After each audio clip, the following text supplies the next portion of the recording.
It's a beautiful day today.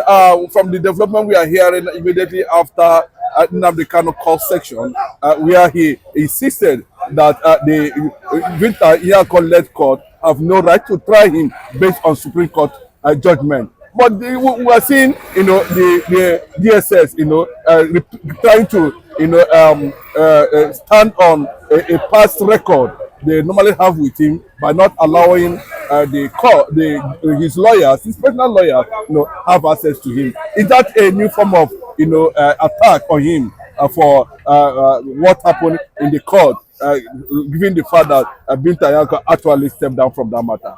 Thank you for having me. What we have going on with Nnamdi Kanu now is pure intimidation and, of course, an abuse of human rights against this man called Nnamdi Kanu. For Nnamdi Kanu to have confronted Binta Nyako, Kekereekun, the new CGN, has taken it upon herself as a personal vendetta. She has said that anybody who insults the judiciary will be dealt with decisively. And of course, I want to believe that she is in bed with the DSS. This was an instruction given to the DSS via Kekereekun, having spoken with the president, that the judiciary cannot be seen as weak. Because what Nnamdi Kanu did was in a way to show that the corruption in the judiciary has gotten to that point of no repair. So she felt disgraced. And in a way to get back to Nnamdi Kanu, she has now instructed, that means through the president, that the DSS should block the solicitors, which is Jimako or is it Jimafo, not to be able to access Nnamdi Kanu. So nobody knows where Nnamdi Kanu is now. Nobody knows if he's been fed. Nobody knows his well-being, his whereabouts, and his welfare. In a country where there's no rule of law, in a country where there is no social justice, I'm not surprised a northern philosopher called Mahdi Shehu yesterday said Nnamdi Kanu is being held extrajudiciously solely based on envy and ego. Period. If this man has an offense, sentence him, let him go and do his time. Period. For over 4 years, a case is running, cannot be concluded. They keep postponing. On what basis? This man has defeated the Nigerian courts. He reiterated that to Binta Nyako. He said it to her face, Binta Nyako, if you as a judge will not respect a Nigerian court, then you don't expect me. It's impossible. You do not have the latitude, you do not have the gravitas to sentence me whatsoever. And he vehemently rejected her proceedings, and she shamefully resigned. And Kekereekun heard that, it was like, this, let me tell the Nigerian justice system. During the 2023 election, the Nigerian people were shouting, eyes on the judiciary. Last week, Edo State, everybody saw what happened there. All the election was rigged.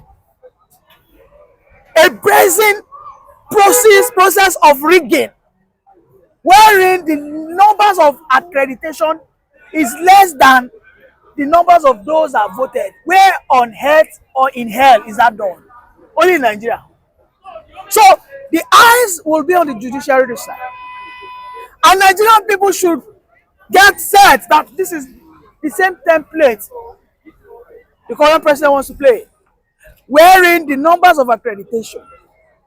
You have said that the numbers of people that can have access to this gate is 1,000. But at the end of the day, we are seeing 5,000. What does that mean? It simply means people have jumped the fence. Right? So that judiciary is what Nnamdi Kanu is fighting. And they are using the DSS to silence him. I'm not surprised. Nnamdi Kanu is not the first person to face this. The likes of Sunday Igboho, when they wanted to call for Yoruba agitation, you saw how DSS went to his house in the middle of the night They operate like armed robbers. These are people that invade people's homes at the early hours, wee hours of the day. They enter your house like 1:32 a.m. and then they whisk you. You wouldn't even know where they come from. I am only surprised that the Southeasterners, but especially the leaders, the governors, why they are quiet. This country is a country with no rule of law. When a common man, yes, Nnamdi Kanu is a common man with a strong will, a strong conviction, but he's a common man. He's not a politician. Doesn't hold any political position. Doesn't have any form of immunity. He's a man of conviction and a man who has the ability and capacity to express it. And now, Mahdi Shehu, the northern philosopher, is also being vindicated. He said that the only basis, the only way you can justify the continuous incarceration and intimidation and molestation of Mazim Nnamdi Kanu social and human rights is based on envy and ego. That if this guy comes, people tend to follow him. People tend to trust him. People tend to see him as the right leader. So therefore, those who are scared are threatened that they might lose their political influence are what? Working with the judiciary. A court of Nigerian jurisprudence has said this man should not be what? Held down. Let him go. Let him be what? Granted bail. Buhari said, I will not. Malami said, I will not. He took the law into his hand. Malami became higher than the court of the land. Malami did what? Jungle justice. Now another man came on board. That law is there. All you have to do is what? Implement. Allow this guy be on bail, even if his case will still be continued. Let him be what? Put in a place. Maybe on a house arrest, whatever the case is, but let him have, a considerable amount of freedom. They have kept this man in a local cell, and he has shown the spirit of what? Of resilience. Of course, which is common among the Igbos. He has said that he will not betray his people. Where is he going today?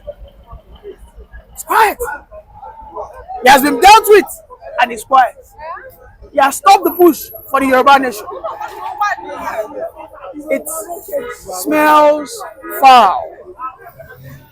But this man who has continued to suffer inhumane intimidation.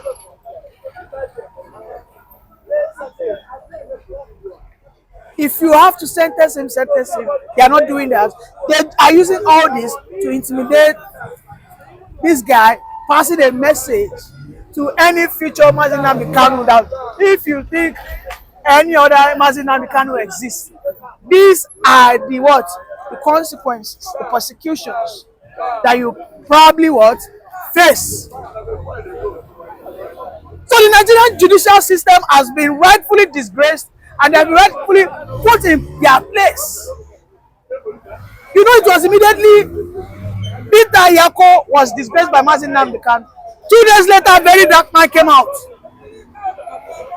Very Dark Man came out and said, Bobby Risky that we thought was sentenced was not sentenced. The 6 months we thought he was languishing in jail, this guy was in a rented apartment having a life of his own. The judicial system down to the prison system, to the policing system, you can see. So the DSS that cannot go and pick up Yaya Bello. Oh, Yaya Bello is now a needle. Oh, Yaya Bello is now a tiny stone in desert that we cannot find. It is those that are ready to defend the truth the DSS are always what? After. It is unfortunate that Nigeria, as of today, has become a comedy of its own, and yet they want to celebrate 64 years. 64 years of what? Of nothing but of shame, but of lawlessness, of retrogression, of poverty, and at the end of the day, of a wanton insecurity. Thank you for having me.